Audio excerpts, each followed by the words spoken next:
ఈ యొక్క 11 అధ్యాయంలో 7వ బూర ఊదినప్పుడు జరిగేటువంటి పరిణామాలు చూస్తే అక్కడ వెంటనే దాని యొక్క రిజల్ట్ మనకు కనబడదు. దాని రిజల్ట్ కనబడేది ఎక్కడ అంటే 15వ అధ్యాయం నుండి స్టార్ట్ అవుతుంది.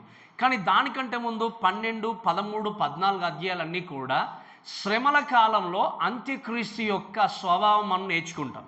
అంత్యక్రీస్తు అసలు ఎలా ఉంటాడు, ఏం చేస్తాడు, 666 యొక్క ముద్ర యొక్క పరిస్థితి ఏంటి, ఇవన్నీ కూడా మనము 12, 13, 14 అధ్యాయంలో నేర్చుకున్న తర్వాత 15వ అధ్యాయము, 16వ అధ్యాయము, 17, 18 అధ్యాయాలన్నీ కూడా ఈ ఉండబోయేటువంటి అంటే కొన్ని వారాల్లో సంభవించబోయేటువంటి 7 యొక్క పాత్రల గురించిన తీర్పులు నేర్చుకుంటాం.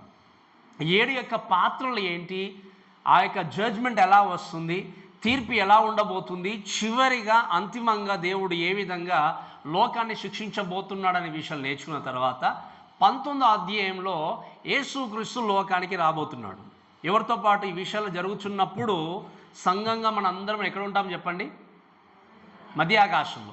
సో మధ్యాకాశంలో ఉన్నటువంటి మనందరినీ కూడా యేసుక్రీస్తు 19వ అధ్యాయంలో తనతో పాటు తీసుకొని వస్తాడు. వచ్చిన తర్వాత అంతిమంగా ఏం చేస్తాడు? యుద్ధాన్ని జరిగిస్తాడు. ఆ యుద్ధం ఏంటి అంటే ఆర్మగెద్దెను యుద్ధం జరిగించినప్పుడు ఆర్మగెద్దెను యుద్ధంలో ఓడిపోయినటువంటి సాతాను ఏం చేస్తాడు? అగాధంలో 1000 సంవత్సరాలు బంధిస్తాడు. బంధించినప్పుడు అక్కడ మళ్ళీ పాత నిబంధనల యొక్క మృతుల పునరుద్ధానము తిరిగి లేపబడ్డ తర్వాత వాళ్ళు మనందరం కూడా కలిసి 1000 ఏళ్ల పరిపాలనలోనికి వెళ్ళి ఆ యొక్క 1000 ఏళ్ల పరిపాలనతో యేసుక్రీస్తుతో పాటు ఏం చేస్తాం చెప్పండి? పరిపాలనను కొనసాగిస్తాం. సో 20వ అధ్యాయం అంతా కూడా 1000 ఏళ్ల పరిపాలన. 21, 22 అధ్యాయాలు రెండు కూడా ఏంటి అంటే నిత్యము మనము కలిగి ఉండబోయేటువంటి స్థితిని లేదా నిత్యత్వాన్ని గురించి రాయబడేటువంటి విషయాలు మనం చూస్తాం. సో ఇవన్నీ కూడా రాబోయే కాలంలో మనం నేర్చుకుంటూ వెళ్తాం. అయితే ఈ యొక్క దినం మీరు గమనిస్తే మేము ఈ యొక్క 11వ అధ్యాయము 14 నుండి 19వ వచనం వరకు చూసే విషయం ఏంటి అంటే 7వ బూర దూత ఊదినప్పుడు ఏం జరిగింది అనే విషయాన్ని నేర్చుకుంటాం. ద 7th ట్రంపెట్, 7వ బూర గురించి మనం చూద్దాం. దయచేసి 14వ వచనం చదవండి, చూడండి దయచేసి. 2వ శ్రమ గతించెను, ఇదిగో 3వ శ్రమ త్వరగా. మనకు తెలుసు అక్కడ మొదటి శ్రమ గతించినప్పుడు ఆకాశంలో ఏంటి ఒక పెద్ద స్వరం వినబడుతూ అయ్యో అయ్యో అనేటువంటి స్వరం విన్నట్టుగా మనం చూస్తాం.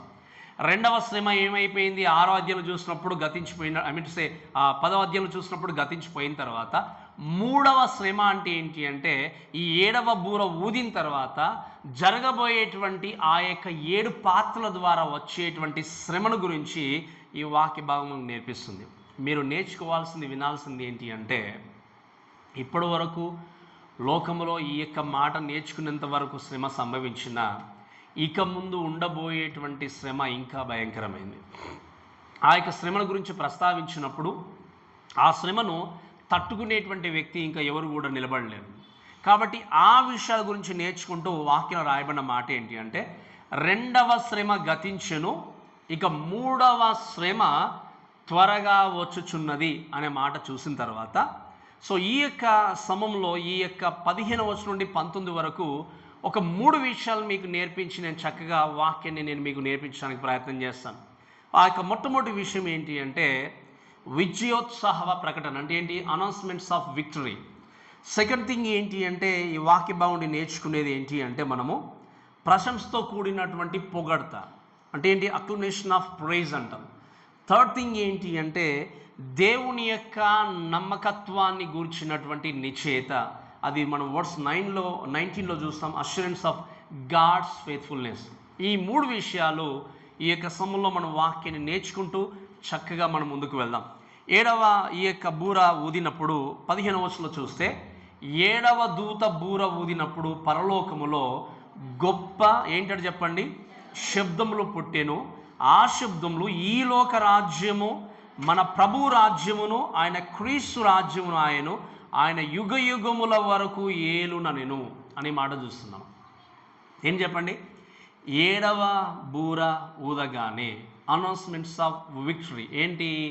విజయోత్సాహముతో కూడినటువంటి ప్రకటన గురించి మాట్లాడినప్పుడు 7వ దూత బూర ఊదగానే జరిగింది ఏంటి అంటే ఇదంతా సన్నివేశం అంతా కూడా పరలోకంలో జరగబోయే సన్నివేశం. అందుకే మీకు చెప్పాను 7వ దూత బూర ఊదినప్పుడు దాని రిజల్ట్ అనేది 15, 16, 17 అధ్యాయం ఈ యొక్క అధ్యాయంలో కనిపిస్తుంది. కానీ ఇప్పుడు ఈ యొక్క దూత బూర ఊదగానే పరలోక రాజ్యంలో ఏం జరుగుతుందన్న విషయాలు మనకు తెలియజేస్తున్నాడు. కాబట్టి ఈరోజు అంతా కూడా మీరు కాన్సన్ట్రేషన్ చేయాల్సింది ఏంటి అంటే పరలోకంలో ఏం జరుగుతుంది అనే విషయాన్ని మనం చూస్తూ నేర్చుకుంటాం.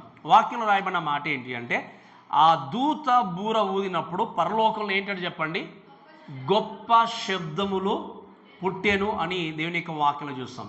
ఏంటి? There are loud voices in heaven. ఈ మాట చూస్తే మీరు వినండి. 8వ అధ్యాయానికి వచ్చినప్పుడు దూతలు బూర ఊదడానికంటే ముందు అక్కడ చూస్తే 8వ అధ్యాయం 1వ వచనంలో మనం చదివితే వాక్యం రాయబడిన మాట ఏంటి అంటే 7వ ముద్రను విప్పినప్పుడు పరలోకమందు ఇంచుమించు వినండి, ఫైనల్గా ఉండేటువంటి 7వ ముద్ర విప్పగానే అరగంట సేపు దాదాపుగా పరలోకంలో ఏముంది చెప్పండి? నిశ్శబ్దం ఉంది, సైలెంట్ అంతా కూడా. కానీ ఇక్కడ 7వ దూత 7వ బూర ఊదగానే జరిగింది ఏంటి చెప్పండి? గొప్ప శబ్దములతో దేవుడు స్తుతించినట్టుగా చూస్తాం. అక్కడ 7వ ముద్ర ఓపెన్ చేయగానే అక్కడ అరగంట సేపు సైలెంట్ ఎందుకు ఉంది అనే విషయం మనం నేర్చుకున్నాం. రాబోయేటువంటి ఉగ్రత, ఆ యొక్క భయంకరమైనటువంటి ఆ సిచ్యువేషన్ని, ఆశ్రయం బట్టి ఎలా ఉండబోతుంది అనే విషయాన్ని ప్రస్తావిస్తూ అరగంట సేపు సైలెంట్ అనేది ఉన్నట్టుగా మనం దేవుని యొక్క వాక్యం చూసాం. అయితే ఇక్కడికి వచ్చేసరికి వాక్యం రాయబడిన మాట ఏంటి అంటే 7వ దూత 7వ బూర ఊదగానే పరలోకములో గొప్ప శబ్దములు పుట్టెను అని చూస్తున్నాం. ఏంటి చెప్పండి? It's a time of celebration. సంతోషముతో, ఆనందముతో కేకలు వేస్తూ దేవుని స్తుతిస్తున్నారు. మరి ఎందుకు కేకలు వేయాల్సి వచ్చింది, ఎందుకు స్తుతిస్తున్నారు అని ఆలోచన చేసినప్పుడు మీరు గమనించాల్సిన విషయం ఏంటి అంటే ఆ శబ్దములు ఈ లోక రాజ్యము, మన ప్రభు రాజ్యమును, ఆయన క్రీస్తు రాజ్యం ఆయను, ఆయన యుగ యుగముల వరకు ఏలును అని దేవుని యొక్క వాక్యంలో క్లియర్గా చూస్తున్నాం. ఈ మాటను బట్టి చూసే విషయం ఏంటి అంటే దయచేసి వినండి. యేసుక్రీస్తు ఫైనల్గా చివరిగా దేవుని యొక్క వాక్యంలో చూస్తే the Kingdom of the world has become the Kingdom of our Lord Jesus Christ. ఎందుకు దేవుని దగ్గర వాళ్ళు కేకలు వేస్తూ సంతోషంతో పరలోక రాజ్యంలో పండగ వాతావరణం కలిగి ఉంది అంటే వాక్యంలో రాయబడిన మాట ఏంటి అంటే ఈ లోక రాజ్యము మన ప్రభు రాజ్యమును, ఆయన క్రీస్తు రాజ్యము అయిపోయింది. అంటే ఈ మాటను బట్టి చూస్తే ఈ లోక రాజ్యము అని మాట్లాడినప్పుడు ఈ లోక రాజ్యానికి అధిపతి ఎవరు చెప్పండి? సాతాను. ఈ లోక లేదా భూలోక సంబంధమైన దేవత అనే మాట మనం చూస్తాం. ఈ లోకానికి అధిపతి సాతాను అనుకున్నప్పుడు మరి నిజంగా యేసుక్రీస్తుకు లోకం పైన అధికారం లేదా? యేసుక్రీస్తు లోకాన్ని పరిపాలించట్లేదా అంటే అల్టిమేట్లీ యేసుక్రీస్తు లోకాన్ని రూల్ చేస్తున్నాడు. కానీ ఆదికాండం 3వ అధ్యాయంలో చూసినప్పుడు దేవుడు లోకాన్ని పరిపాలన చేస్తున్నప్పుడు ఎప్పుడైతే ఆదాము అవ్వ పాపం చేశారో దేవుడు ఏం చేశాడు? ఈ భూమిని కర్స్ చేశాడు. ఏం చేశాడు? భూమిని శపించాడు. శపించినప్పుడు ఆదామును హవ్వను ఆ యొక్క సర్పాన్ని శపించిన తర్వాత ఆ టైం నుండి ఏం జరిగింది అంటే ఈ లోకానికి అధిపతిగా సాతాను ఉన్నాడు. సాతాను కూడా తనకు తానుగా అధికారాన్ని కొని తెచ్చుకోలేదు. ఎవరు పర్మిషన్ ఇచ్చారు తనకి? దేవుడే. అయితే ఈ లోకమును పరిపాలన చేస్తూ సాతాను ముందుకు వెళ్తున్నప్పుడు, అందుకే యుగ సంబంధమైన దేవత అనే మాట కూడా చూస్తాం మనము. యుగ సంబంధమైన దేవత అనుకున్నప్పుడు ఈవెన్ యేసుక్రీస్తును సాతాను శోధించడానికి వచ్చినప్పుడు మత్తయి సువార్త 4వ అధ్యాయంలో ఏమంటాడు? నువ్వు నా కాళ్ళకు నమస్కారం పెట్టినట్టయితే లేకపోతే ఇవన్నీ చేసినట్టయితే ఈ కనిపించేదంతా నేను నీకు ఇచ్చేస్తాను అంటాడు. అర్థం కదా ఈ మాట? అంటే తాను ఏమనుకున్నాడు? నేనే కదా లోకానికి రాజును అన్నటువంటి స్థితిలో ఉన్నాడు. అయితే వాక్యం రాయబడిన మాట ఏంటి అంటే ఈ లోక రాజ్యము ప్రభువైనటువంటి యేసుక్రీస్తు యొక్క రాజ్యముగా మార్చబడబోతుంది. ఎప్పుడు అంటే 7వ బూర ఊదగానే ఈ లోకంలో ఉన్నటువంటి అధికారం అంతా కూడా అంటే ఇహలోక సంబంధమైనటువంటి దేవతగా పిలువబడుతున్నటువంటి సాతాను 1000 సంవత్సరంలో అగాధంలో ఏం చేయబడతాడు చెప్పండి? బంధింపబడతాడు. మరి ఇప్పుడు ఉన్నటువంటి మనము ప్రత్యేకంగా ఆలోచన చేస్తే మనము యేసుక్రీస్తు యొక్క ఫిజికల్ కింగ్డంలో లేము.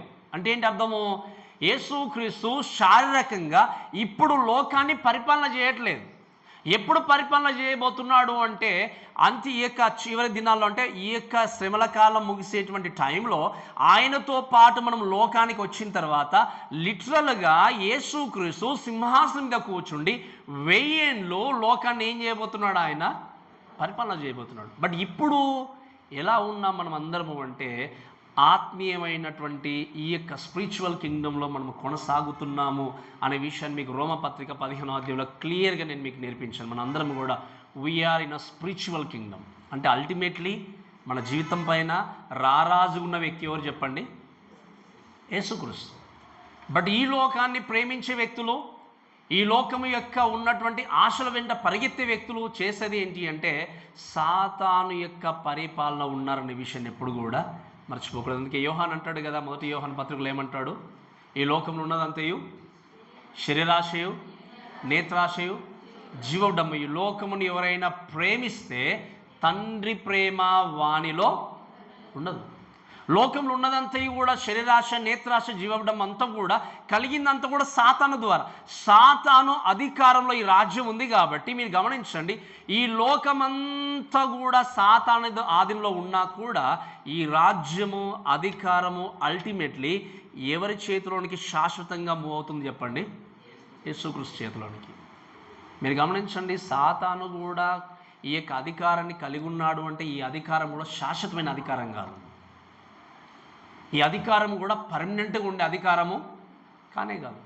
ఈరోజు ఎంతోమంది కూడా లోకంలో ఉన్నటువంటి రాజ్యాల కోసము, కుర్చీల కోసము, లేకపోతే పదవుల కోసము ప్రాకులాడుతూ పరిగెత్తే వ్యక్తులు ఉంటారు. అందుకే నేను మీకు చెప్పాను, మనము పొందుకునబోయేటువంటి యోగ్యత, మనము దేవునితో ఉండబోయేటువంటి ఆస్థానము పర్మనెంటు, శాశ్వతమైంది.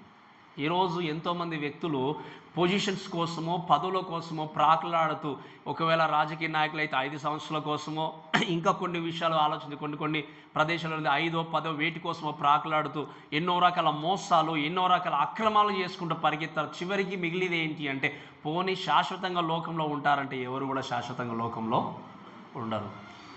అధికారం శాశ్వతం కాదు, జీవితం శాశ్వతం కాదు, తనకున్నటువంటి సింహాసనము శాశ్వతము కాదు. కానీ శాశ్వతంగా ఉండబోయే సింహాసనం ఎవరిది అంటే యేసుక్రీస్తుది. యేసుక్రీస్తుది శాశ్వతమైన సింహాసనం అయినప్పుడు ఆయనతో పాటు మనము నిరంతరము కూడా దేవునితో పాటు ఏం చేయబోతున్నాం చెప్పండి? ఆయన వారసులుగా మనము శాశ్వతంగా జీవించబోతున్నాం. అందుకే నేను ఎప్పుడు టచ్ చేస్తూ ఉంటాను, ఏది కావాలి అని కోరుకున్నప్పుడు పర్మనెంట్గా ఉండే దాని గురించి ఆశ పెట్టుకునేటువంటి వ్యక్తి లోకాన్ని ఎప్పుడు కూడా ప్రేమించలేడు. లోకాన్ని ఎప్పుడు కూడా ప్రేమిస్తూ లోకంలో ఉన్నటువంటి విషయాల మీద కాన్సన్ట్రేషన్ చేస్తూ పరిగెత్తలేడు. ఈ లోకంలో ఎంతోమంది అందుకే ఎన్నోసార్లు మన జీవితాల్లో మంచిగా వాక్యాన్ని వినేటువంటి వ్యక్తులు ఉన్నారు, వాక్యాన్ని వింటున్నారు, వాక్యాన్ని జాగ్రత్తగా భద్రపరచుకోవడానికి ప్రయత్నం చేసే వ్యక్తులు ఉన్నారు. కానీ దాన్ని అన్వయించుకునే వ్యక్తులు లేరు కాబట్టే, చాలా తక్కువ ఉన్నారు కాబట్టే దేవుని యొక్క నిజమైనటువంటి రాజ్యం యొక్క విలువ తెలియలేకపోతుంది. దేవుని యొక్క నిజమైనటువంటి ప్రణాళిక తెలియలేకపోతుంది.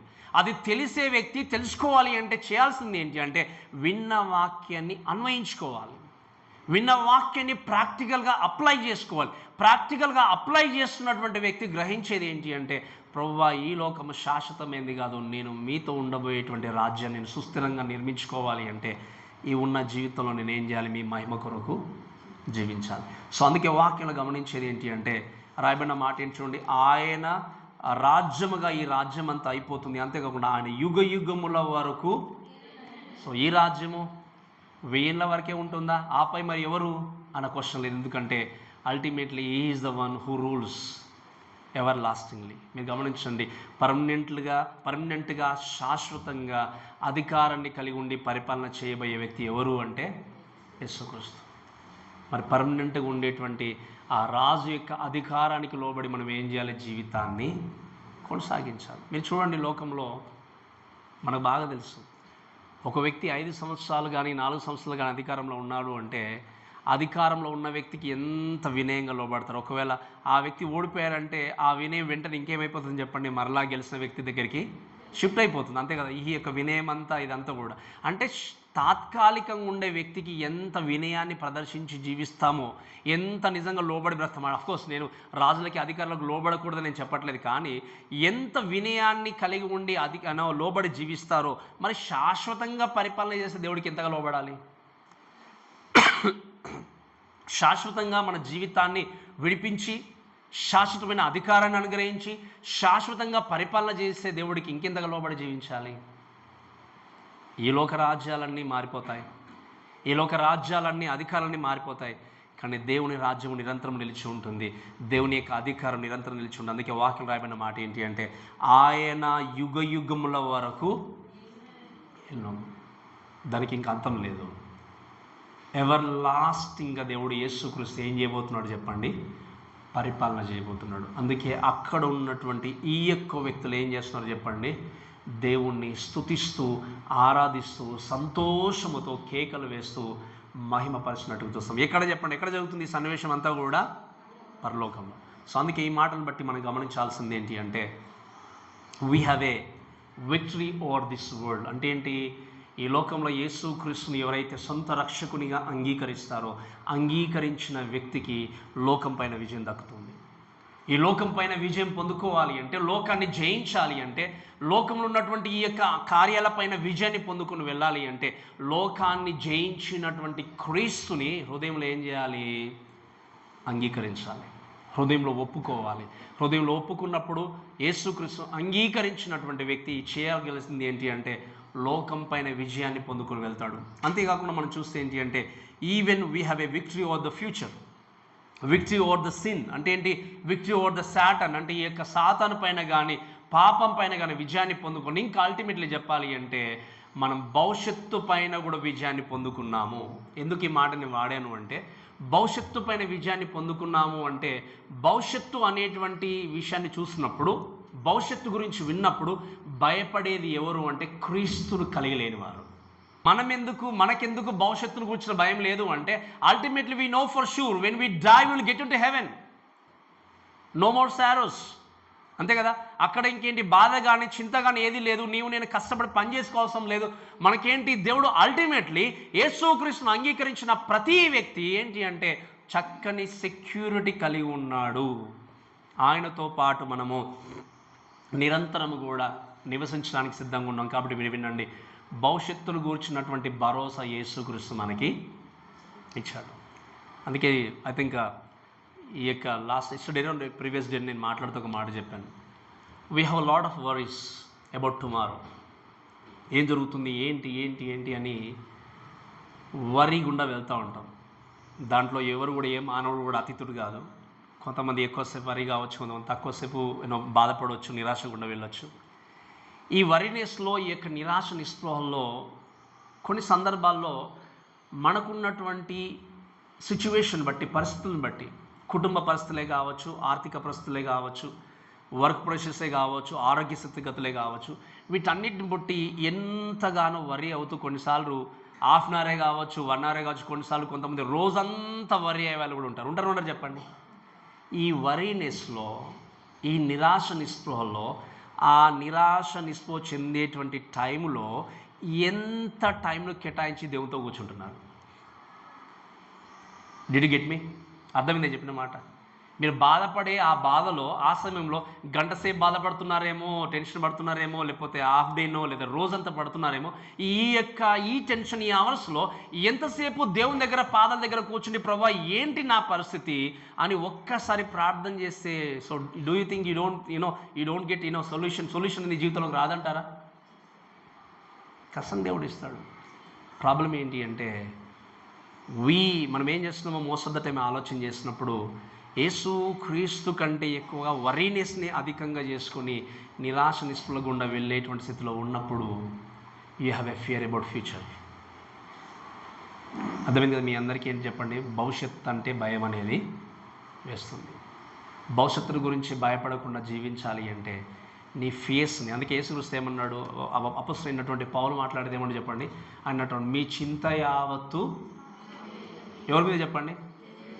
ఎప్పుడైనా ఎవరైనా మీ దగ్గరకు వచ్చి చెప్పంగా విన్నారా? మీ సమస్య, మీ బాధ, మీ అప్పుల బాధ, మీ ఆర్థిక స్థితులన్నీ మొత్తం నేను చూసుకుంటాను, నా మీద వేసిన మానవుడు చెప్పినప్పుడు విన్నారు ఎవరైనా?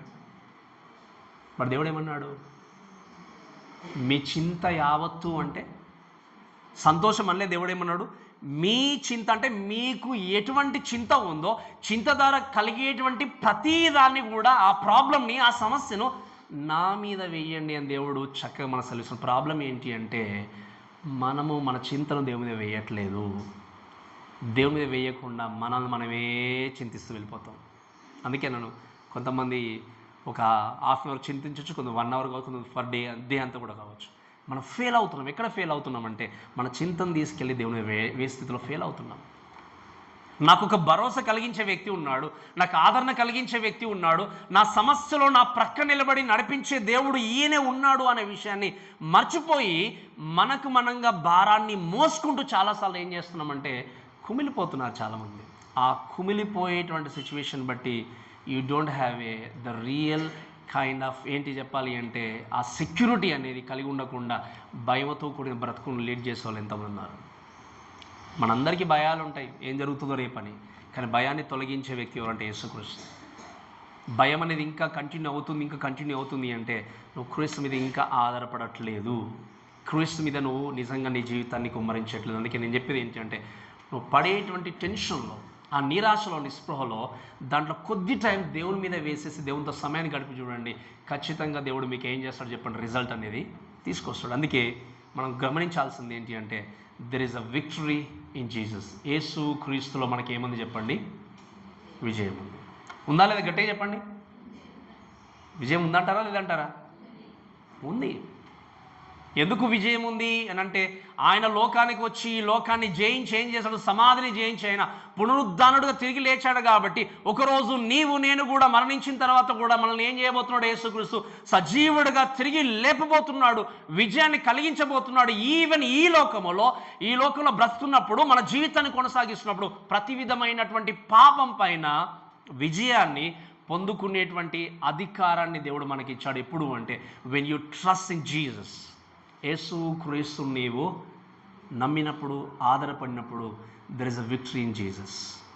యేసు క్రీస్తు ద్వారా మనకి ఏం దొరికింది చెప్పండి, విజయం అనేది కలిగింది. ఈ విజయాన్ని గుర్తిరిగిన వ్యక్తి దేవుని ఇచ్చేటువంటి భరోసాను కలిగి ఉండి ఏం చేస్తాడు, చక్కగా జీవితాన్ని కొనసాగిస్తాడు. అందుకే ఇక్కడ అనౌన్స్మెంట్ ఆఫ్ విక్టరీ ఏంటి, విజయోత్సవ ప్రకటన వచ్చింది. ఏంటి అంటే ఈ లోక రాజ్యాలన్నీ ఇప్పుడు ఎవరి అయిపోయాయి, యేసుక్రీస్తులు అయిపోయాయి. ఇక్కడ వినండి, ఈ సమయానికి ఇక్కడ మెన్షన్ చేయబడ్డ వాక్య సమయానికి నిజంగా జరిగింది అంటే ఆర్మగొద్దుని యుద్ధం జరగలేదు. ఇంకా చెప్పాలంటే భూమిపైన అన్ని తీర్పులు రాలేదు. కానీ అహెడ్ ఆఫ్ ఏంటి ముందుగానే జరుగుతుంది, ఖచ్చితంగా నెరవేర్చబడుతుంది, ఖచ్చితంగా విజయం దొరుకుతుంది అని చెప్పి ముందుగానే పరలోకంలో ఈ యొక్క సంతోషం అనేది ఆల్రెడీ ప్రారంభమైపోయింది. ఈరోజు మనకు తెలుసు, నిరీక్షణ కలిగి మనం జీవిస్తాం. దానికి కారణం ఏంటి అంటే ఒకరోజు యేసుక్రీస్తు లోకానికి రాబోతున్నాడు. ఆ విషయాన్ని గుర్తుపెట్టుకొని మనం ఏం చేస్తాం, ఈరోజు సంతోషంతో, సమాధానంతో, హ్యాపీగా బ్రతుకుతున్నాం. దానికి కారణం ఏంటి అంటే మనకు తెలుసు యేసుక్రీస్తు ఒకరోజు ఖచ్చితంగా లోకానికి రాబోతున్నాడు. ఖచ్చితంగా మన సమస్యలు తీసివేసి ఆయనతో పాటు ఎల్లకాలము జీవించబోయేటువంటి స్థితిగతులు మనకు అనుగ్రహించబోతున్నాడు. సో మనం ఏం చేస్తున్నాం, ఇప్పుడు సంతోషంతో, ఆనందంతో, మహ్యపరుస్తూ ముందుకెళ్తున్నాం. అందుకే మీకు చాలాసార్లు చెప్పాను, ఇట్స్ అ రిహార్సల్ హియర్. ఏంటి చెప్పండి, పరలోకంలో మనం అందరము స్తుతించబోయేటటువంటి ఆ స్థితి కంటే ముందు ఇక్కడ రిహార్సల్ చేయబోతున్నాం. ఈ రిహార్సల్ను మిస్ అయితే and you are not going to have the happiness in heaven. ఎలా హ్యాపీనెస్ ఇన్ హెవెన్ అనే మాట ఎందుకు వాడాను అంటే మీరు వినండి. And you will you're going to lose some gifts. మనం చూస్తాం ఆ యొక్క మధ్యాకాశంలో కోల్పోయేటువంటి బహుమానాలు ఎన్నో ఉంటాయి. కాబట్టి ఇక్కడ మన మొట్టమొదటి విషయం ఏంటి అంటే 7వ బూర ఊదగానే జరిగింది ఏంటి అంటే పరలోకములో గొప్ప శబ్దులు పుట్టి సంతోషముతో దేవుణ్ణి మహిమపరుస్తూ యుగ యుగముల వరకు ఏలేటువంటి దేవుడు ఆయన అనే విషయం మనం చూస్తున్నాం. అంతేకాకుండా మనం 16వ వచనం నుండి 18వ వచనం వరకు చూస్తే అక్లమేషన్ ఆఫ్ ప్రైజ్. మీరు చూస్తే ఏంటి అంటే ఇది ప్రశంసతో కూడినటువంటి పొగడ్త అనొచ్చు లేదా స్తుతి అనే మాట చూసినప్పుడు 16వ వచనం చదవండి దయచేసి.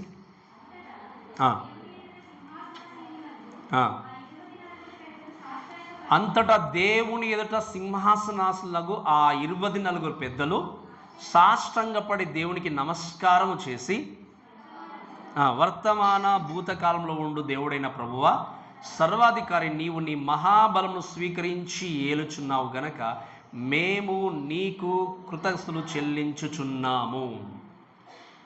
హెవెన్లీ హోస్ట్ దేవుని మహిమపరుస్తున్నప్పుడు ఇక్కడ రెండవ మాట ఏంటి చూసేది ఏంటి అంటే దేవుణ్ణి గణపరుస్తూ, ఆయన పొగుడుతూ, ప్రశంసిస్తూ, దేవుణ్ణి ఆరాధించినట్టుగా చూస్తాం. దాంట్లో గుంపు ఎవరు అంటే అంతట దేవుని ఎదుట సింహాసనాసీనులకు ఆ 24 పెద్దల కోసము మీకు చక్కగా నేను నేర్పిస్తూ వచ్చాను.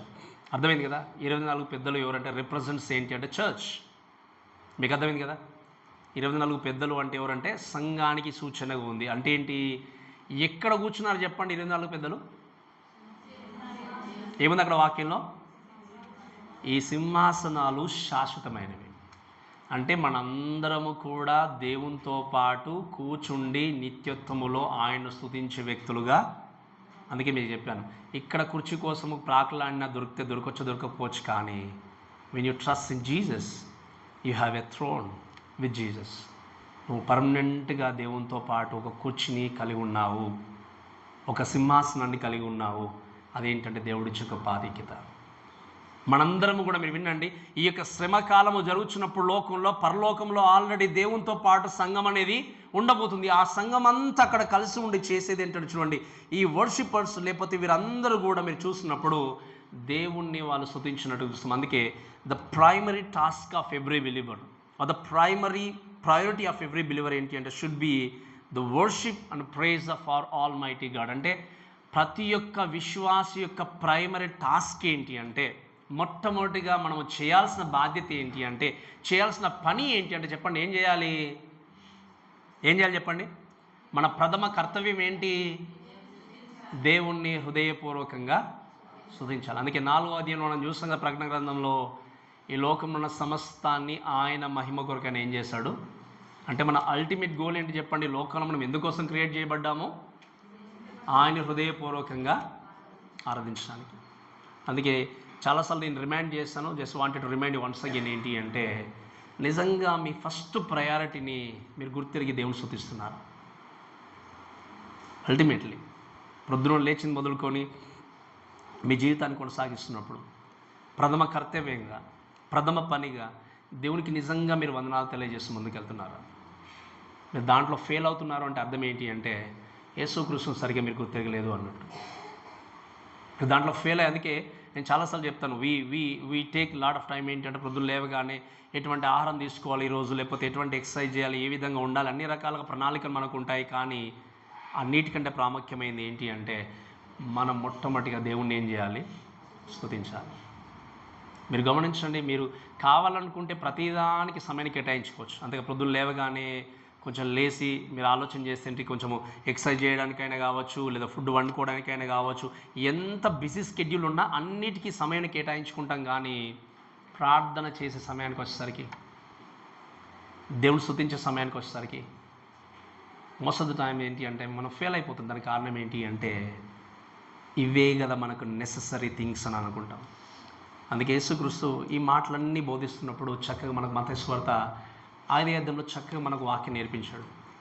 చాలా ట్రై చేస్తుంటాం మనం నెరవేర్చడానికి, బట్ ఫెయిల్ అవుతాం కొన్నిసార్లు. బట్ ఏంటి అంటే, దేవుడు చెప్పిన మాట ఏంటి అంటే, ఆయన అంటాడు కదా, ఏమంటాడు?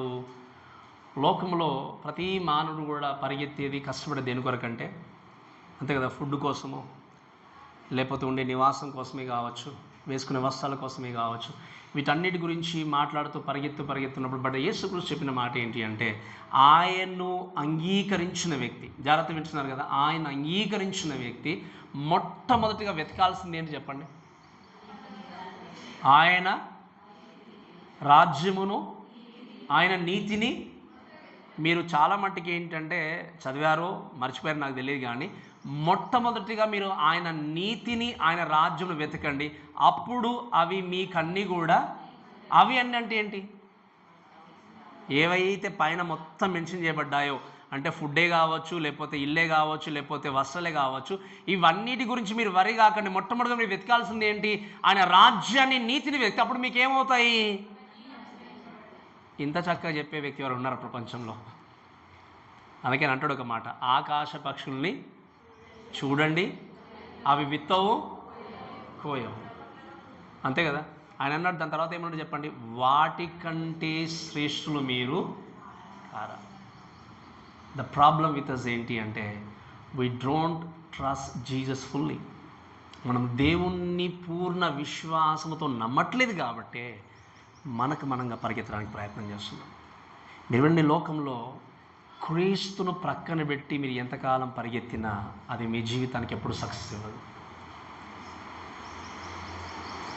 కోర్స్ ఇంకెంత పరిగెత్తి ఎన్ని చేయాలనుకున్నా కూడా దానికంటే సక్సెస్ కంటే మీ జీవితంలో టెన్షనే కావచ్చు, బాధనే కావచ్చు. అందుకే మీరు వినండి, ఈ లోకంలో టెన్షన్తో పరిగెత్తడం కంటే ఉన్న దానిలో సంతృప్తిగా బ్రతికే వ్యక్తి నిజంగా చెప్పాలంటే బ్లెస్డ్ పర్సన్, అంతే కదా. ఎన్ని కోట్ల ఆస్తిపాస్తులు ఉన్నా కూడా ప్రశాంతత లేకపోతే, సమాధానం లేకపోతే, ఉన్న దాంట్లో ప్రశాంతంగా సమాధానంగా తను బ్రతికి తాను నిద్రించి మేల్కొని చక్క తను పని చేసుకుంటారంటే తనను మించినటువంటి ధన్యుడు ఎవరుంటారో చెప్పండి ఇంకా లోకంలో. కాబట్టి ఈ లోకంలో చాలామంది చేసే విషయం ఏంటి అంటే వీ వర్రీ మచ్, చాలా మట్టుకు వరి అయిపోయి టెన్షన్ పడి దేవుని స్తుతించే విషయాన్ని మనం మర్చిపోతాం. కాబట్టి దేవుడు చెప్పే మాట ఏంటి అంటే the first priority of every believer ఏంటి అంటే to praise him, to worship him. అందుకే ఇక్కడ ఉన్నటువంటి పెద్దల ఈ సంఘం ఏం చేస్తుంది చెప్పండి, ఇక్కడ దేవుణ్ణి స్తుతించినట్టుగా చూస్తాం. సో ఏ విధంగా స్తుతించారు వాళ్ళు, ఆ స్థుతిలో ఉన్నటువంటి కాంటెంట్ ఏంటి అనుకున్నప్పుడు 15వ వచనం చదవండి మరొకసారి.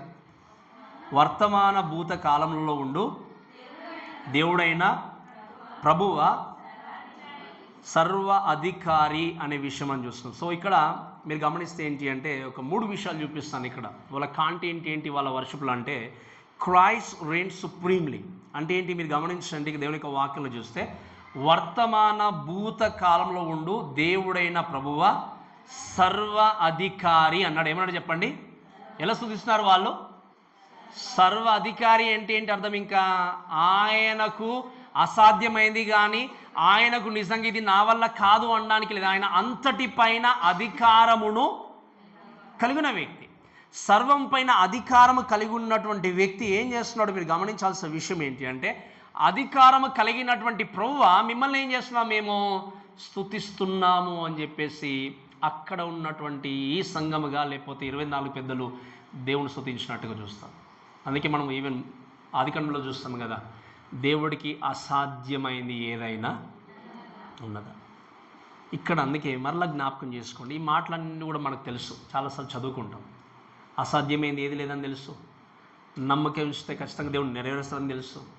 కానీ సమస్య ఎక్కడ అంటే మీరు గమనించండి, నిజంగా దేవుడు చేయగలడా అన్న డౌట్తో మనం ఎంతకాలం పరిగెత్తినా దేవుడు ఇచ్చేటువంటి శక్తివంతమైన కార్యాలు రుచి చూడడం మనం. ఎందుకు అంటే అల్టిమేట్లీ మనం ఫస్ట్ ఆఫ్ ఆల్ మన జీవితాన్ని, మన ట్రబుల్స్ని, మన సమస్యని, మన జీవితాన్ని, సంతోషాన్ని ఆయనకు హ్యాండ్ ఓవర్ చేయడానికంటే ముందే మనంగా సాల్వ్ చేసుకోవడానికి చాలా ప్రయత్నం చేస్తాం. అందుకే నేను మోస్ట్లీ ఎప్పుడు కూడా నేను చెప్తుంటాను, మా కుటుంబంలో కూడా మోస్ట్లీ ఏంటి అంటే వీ డిస్కస్ ఆల్వేస్ ఏంటి అంటే we don't trust people but we trust God. ఎందుకంటే ఎంత వరీనెస్ వచ్చినా, ఎంత కష్టం వచ్చినా దేవుడు ఉన్నాడు నడిపించడానికి. థింకింగ్ అబౌట్ కిడ్స్, పిల్లల కోసమైనా, వాళ్ళ భవిష్యత్తు అయినా, రేపు ఏం జరుగుతుందన్నా కూడా ఇవన్నీ ఆలోచన చేసి చివరికి ఒకసారి అనుకోవడం, ఆలోచన వస్తాయి కదా మనందరూ కూడా. ఇక అంత ఆలోచన చేసి మనం చేసేది ఏముంది అనుకుంటాం. చివరికి మనం చేసేది ఏముంది? ఏది జరగాలన్నా జరిగించాలన్నా ఎవరి చేతిలో ఉంది అది. కాబట్టి వరి అవడం కంటే ప్రభావ సిచ్యువేషన్ ఉంది, దాన్ని మీరు చూసుకోండి. అంతకుమించి మనం చేసేది లేదు. ఎక్కువ ఆరోగ్యం బాగాలేకపోయినా, ఆర్థికంగా సమస్యలు వచ్చి ఏదన్నా కూడా ఎక్కువ టెన్షన్ పడి చేసేది ఏం లేదు. మనం ఆ వరీనెస్తో ఇంకా చెప్పాలంటే కొన్నిసార్లు ఎక్కువ రోగాన్ని తెచ్చుకుంటాం మనం. కానీ చేయాల్సింది ఏంటి? ఆ వరీనెస్ను, ఆ సమస్యని ప్రభా నా వల్ల కాదు, so you are there to take care everything అని చెప్పే విషయం గుర్తుపెట్టుకొని నా జీవితంలో ఉండే ప్రతి సమస్యను కానీ, ప్రతి ఒక్క ఈ యొక్క రిక్వెస్ట్లను కానీ, జీవితాన్ని కానీ చూసి దేవుడు. కాబట్టి మీరు దాన్ని సాల్వ్ చేసే వ్యక్తి ప్రభా అనుకున్నప్పుడు నీ జీవితంలో సెక్యూరిటీ ఉంటుంది, నీ జీవితంలో భరోసా ఉంటుంది. సమస్య ఎక్కడంటే దేవుడు చేయనని చెప్పలేదు, మీకు అర్థం చెప్పిన మాట, దేవుడు చేయనని చెప్పలేదు. ఇంకొక మాట ఏంటి అంటే దేవుడు అందరినీ ఒకే రీతిగా ప్రేమించే వ్యక్తి. ఒకే రెగ్యులర్గా ప్రతిసారి ప్రార్థనకు వస్తున్నప్పుడు వాళ్ళు ఎక్కువ ఆశీర్దిస్తాను, వేరే వాళ్ళు తక్కువ అని చెప్పలేదు. దేవుడు అంటే ఏంటి అర్థము? హృదయాంతరంగా చూస్తే దేవుడు ఆయన. వీరు ఎక్కువ ఇస్తున్నారు, వాళ్ళు తక్కువ ఇస్తున్నారు కాబట్టి ఎక్కువ ఇచ్చేవారిని ఎక్కువ ఆశీర్దిస్తాను, తక్కువ ఇచ్చేవారిని తక్కువ ఆశీర్దిస్తాను దేవుడు చెప్పలేదు. హృదయాంతరంగం ఆయన చూసే దేవుడు ఆయన, నమ్మకత్వాన్ని చూసే దేవుడు ఆయన. సమస్య ఏంటి అంటే ఆయన అందరికీ కూడా సహాయం చేసే దేవుడు ఉన్నాడు, అందరినీ కూడా నడిపించే దేవుడు ఉన్నాడు, అందరి సమస్యలు తీర్చే దేవుడు ఉన్నాడు. కానీ మనము చేసే పొరపాటు ఏంటి అంటే ఆయన మీద పూర్తిగా ఆధారపడకపోవడం.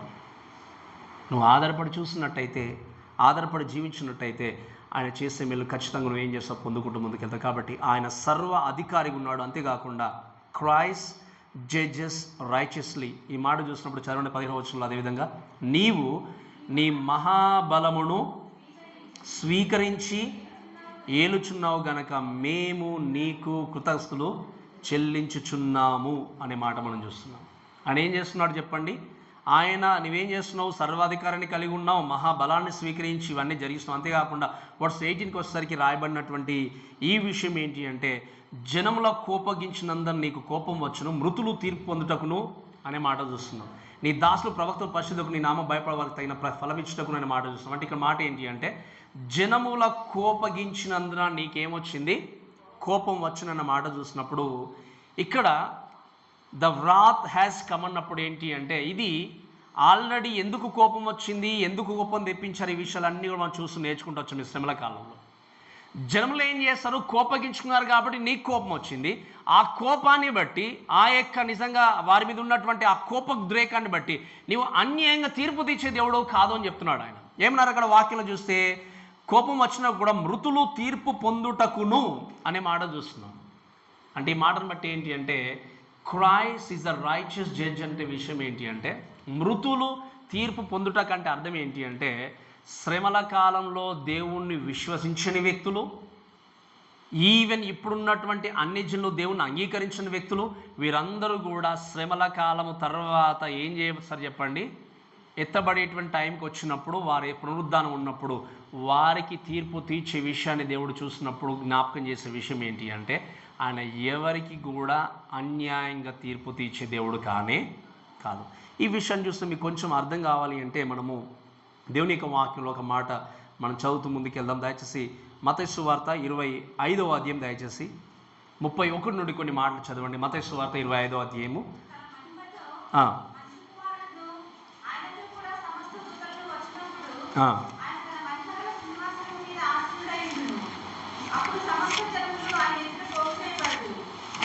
చదవండి మీకు చదవండి.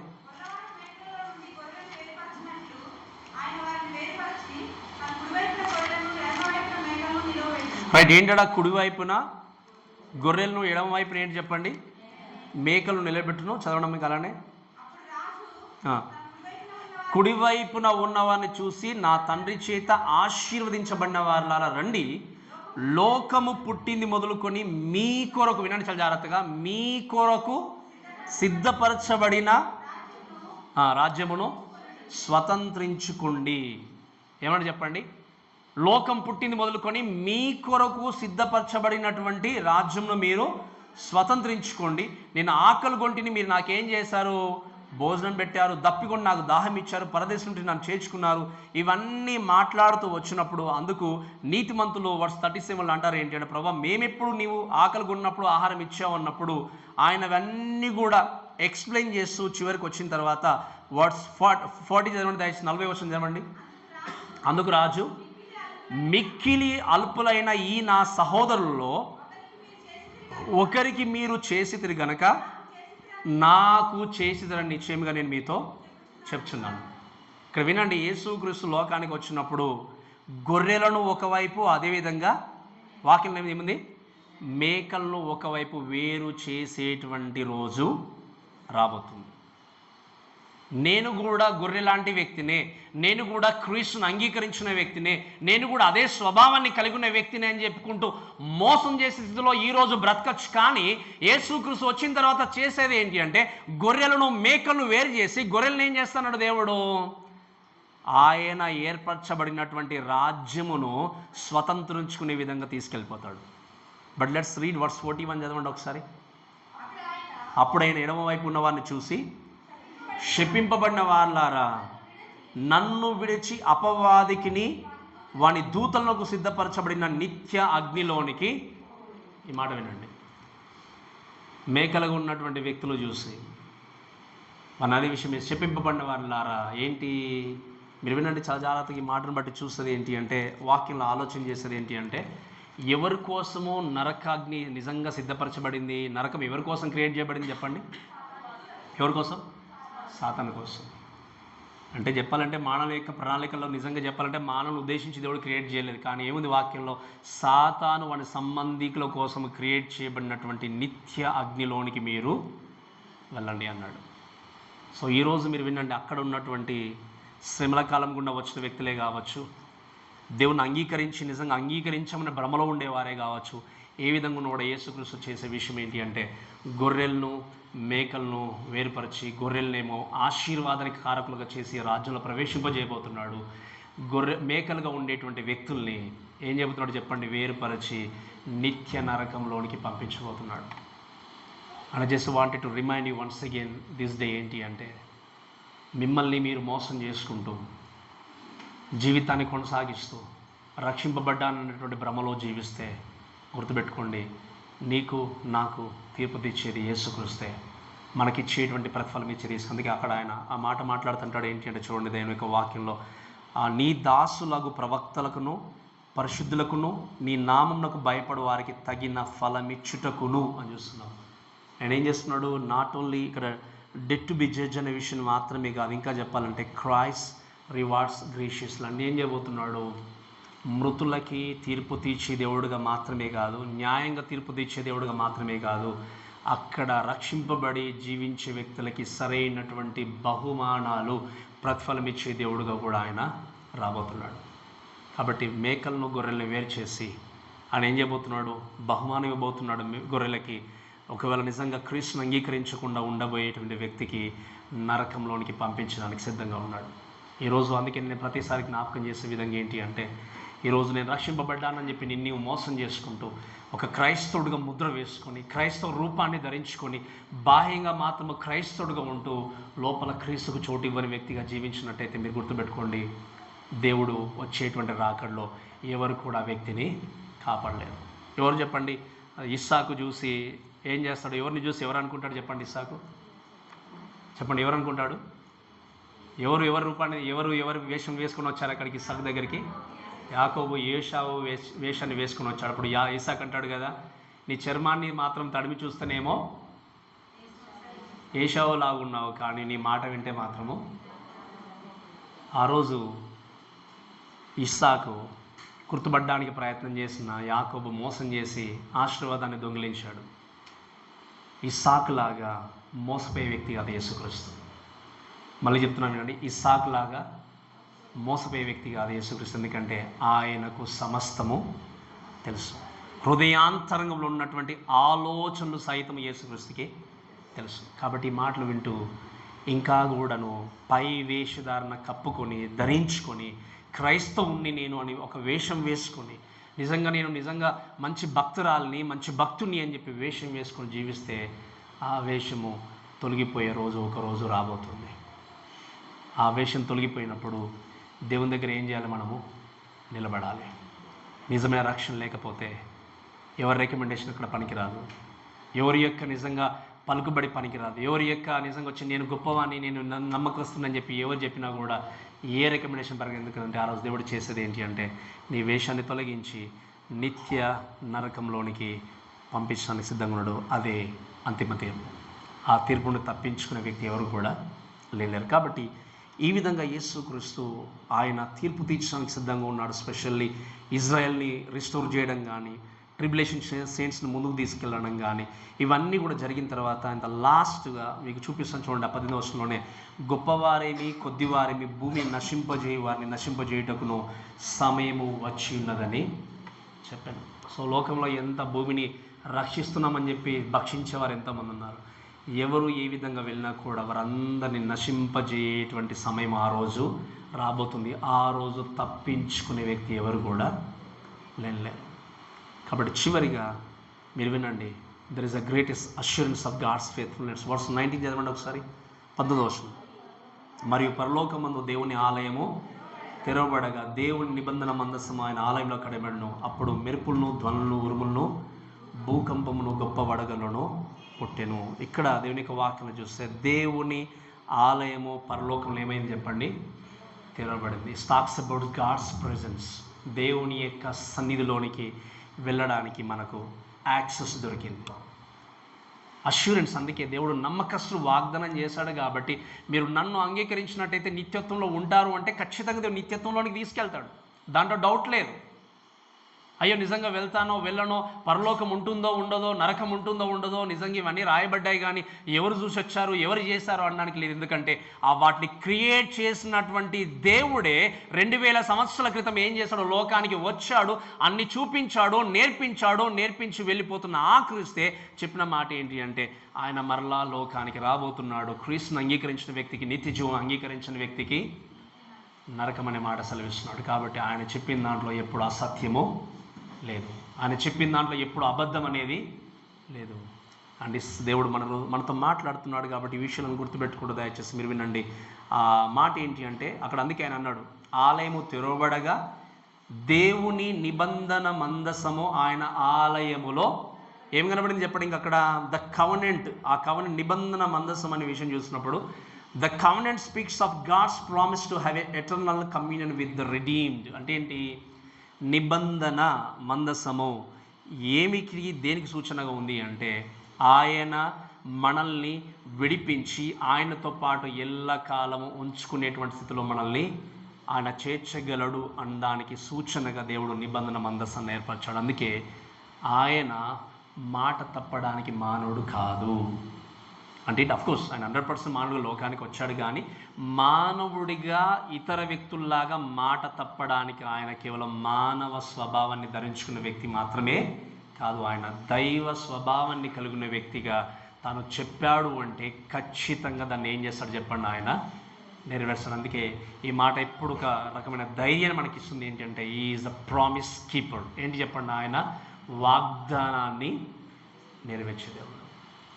ఈరోజు ఈ మాటలు వింటే ఇంకా ఎవరు కూడా డౌట్ పడడానికి వీల్లేదు. అయ్యో నా పాపాన్ని బట్టి నేను ఇక్కడ ఆగిపోతానేమో అన్నానికి. ఎందుకంటే నీ పాపాన్ని ఒప్పుకొని దేవునిలో క్షమాపణ కోరుకుంటే ఆయన క్షమించి నేనేం చేయగలడు చెప్పండి, ఖచ్చితంగా పరలోక రాజ్యానికి వారసునిగా చేయగలడు. ఒకవేళ నువ్వు ఇంకా సరిగా యేసుక్రీస్తుని అంగీకరించకుండా ఇంకా సందిగ్ధంలోనేమో లేదా డౌట్ఫుల్తో కనుక జీవించినట్టయితే ప్రభువా నాకు సరైనటువంటి అష్యూరెన్స్ని ఇవ్వండి, నిశ్చితినివ్వండి, నువ్వు ప్రార్థన చేస్తే నీ జీవితానికి సరైన నిశ్చయం తప్పకుండా దేవుడు ఇవ్వగలడు. కానీ నువ్వు చేయాల్సింది ఏంటి అంటే పశ్చాత్తాపము కలిగిన హృదయంతో దేవుని ఏం చేయాలి, ప్రార్థన చేయాలి. ఎందుకంటే ఆయన వాగ్దానం చేశాడు అంటే ఖచ్చితంగా ఏం చేస్తాడు చెప్పండి, నెరవేర్చి దేవుడు ఉంటాడు. అందుకే ఆయన చివరిగా అన్నాడు, ఇంకా అప్పుడు మెరుపులను, ధ్వనులను, ఉరుములను, భూకంపంలో గొప్ప వడగండ్లను. So is a final vengeance అంటాం. అంటే ఏంటి, ఈ ఫ్లాష్ లైటింగ్ ఇవన్నీ కూడా ఏంటి అంటే ఫైనల్గా లోకం మీదకి రాబోయేటువంటి దేవుని యొక్క ఉగ్రత. ఆ ఉగ్రత మహాభయంకరమైన ఉగ్రత. ఆ ఉగ్రత ఏంటి అంటే మీరు చూసాం కదా, మనము నరకములో నిత్యము ఎల్లకాలము దేవుని యొక్క శిక్షను పొందుకోవడము, దాని నుండి బయటపడేటువంటి అవకాశం లేనే లేదు. కాబట్టి ఈ యొక్క 7వ ముద్ర ఓపెన్ చేసినప్పుడు మీరు గమనించండి, సఫరింగ్స్ అండ్ ఈ యొక్క శ్రమలు లోకంలోనికి రాబోతున్నాయని దేవుడు తెలియజేసిన at God is so faithful. దేవుడు నమ్మదగినవాడు అనే మాట ఉంది వాక్యం. ఏమని చెప్పండి, దేవుడు నమ్మదగినవాడు కనుక మీ పాపాన్ని మీరు ఒప్పుకొని పశ్చాత్తాపపడితే ఖచ్చితంగా మీ పాపాన్ని ఆయన క్షమించేటువంటి దేవుడు అనే మాట దేవుని యొక్క వాక్యంలో ఉంది. కాబట్టి దేవుడు మీరు గమనిస్తే మీరు ఆలోచన చేయాల్సిన విషయం ఏంటి అంటే since God is so faithful to us and we should be faithful to him.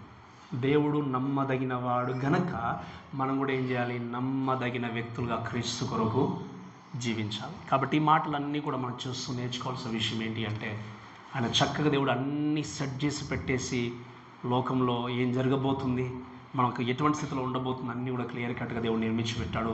ఆయన ప్రణాళిక ఏర్పాటు చేసి పెట్టాడు. ఆయన చెప్తున్న మాట ఏంటి అంటే ఆయన అన్నీ అరేంజ్ చేసినప్పుడు ఆ అరేంజ్మెంట్స్ను గుర్తెరిగి వాక్యాన్ని నమ్మినటువంటి వ్యక్తి ఆయన చేసిన వాగ్దానాన్ని స్వతంత్రించుకుంటాడు. వాక్యాన్ని నమ్మనటువంటి వ్యక్తి, ధిక్కరించిన వ్యక్తి ఆయన చేసినటువంటి వాగ్దానాన్ని ఎప్పుడు కూడా స్వతంత్రించుకోలేడు. కాబట్టి ఓన్లీ వన్ థింగ్ జస్ట్ నేను జ్ఞాపకం చేసేది ఏంటి అంటే క్రీస్తును ఈరోజు మీరు కలిగి ఉంటే ఆయన ఏర్పాటు చేసినట్టుగా నిత్యత్వములో ఆయనతో పాటు మనం ఏం చేస్తాము, ఆశీర్వదించబడిన వ్యక్తులుగా ఆయనతో పాటు ఉంటాం. ఒకవేళ పై రూపాన్ని వేషాన్ని ధరించుకొని జీవించినట్టయితే క్రీస్తు ఒకవేళ నీ లోపల నిజమైనటువంటి రక్షణ అనేటువంటి ఆ కార్యాన్ని గనక కనుగొనకపోతే, నిజమైన ఫెయిత్ఫుల్నెస్ కనుగొనకపోతే, ఏమాత్రం ఆలోచన చేయకుండా నరకానికి పంపించే దేవుడు ఆయన. అందుకే ఆయన ఏమన్నా మనం రైచియస్ జడ్జ్. ఆయన నీతిని, న్యాయాన్ని అనుసరించి తీర్పు తీర్చేటువంటి దేవుడు. ఎవరిని కూడా అన్యాయంగా నరకానికి పంపించే దేవుడు కాదు. ఒకవేళ నరకానికి వెళ్ళడానికి సిద్ధంగా ఉన్నావు అంటే అది నీకు నీవుగా చేసుకున్నటువంటి క్రియ. నీకు నీవుగా తెచ్చుకొని నువ్వు దాన్ని ఏం చేస్తున్నావు, తెచ్చుకుంటున్నావు తప్ప దాని నుండి తప్పింపబడాలి అంటే there is only one solution. ఎవరు అంటే యేసుక్రీస్తు వైపు నువ్వు చూసి పరిగెత్తినట్లయితే ఆయన ఖచ్చితంగా నీ జీవితానికి విజయాన్ని అనుగ్రహించి నిత్యత్వంలో తనతో పాటు ఉంచుకునేటువంటి స్థితిని అనుగ్రహించగలడు. కాబట్టి అటువంటి స్థితిని మనం కలిగి ఉన్నామంటే వీఆర్ సో బ్లెస్డ్. ఇంకా ఎవరైనా అటువంటి స్థితి కలిగి లేనట్టయితే ఈ సమయంలోనే ఒక చిన్న ప్రార్థనతో దేవునిలో మీరు ఆయన అడగండి, పశ్చాత్తపడండి. ఖచ్చితంగా దేవుడు మీకు విజయాన్ని అనుగ్రహించి ముందుకు తీసుకెళ్తాడు. కాబట్టి మాటలను మనల్ని దేవుడు దీవించి ఆస్వాదించుగాక.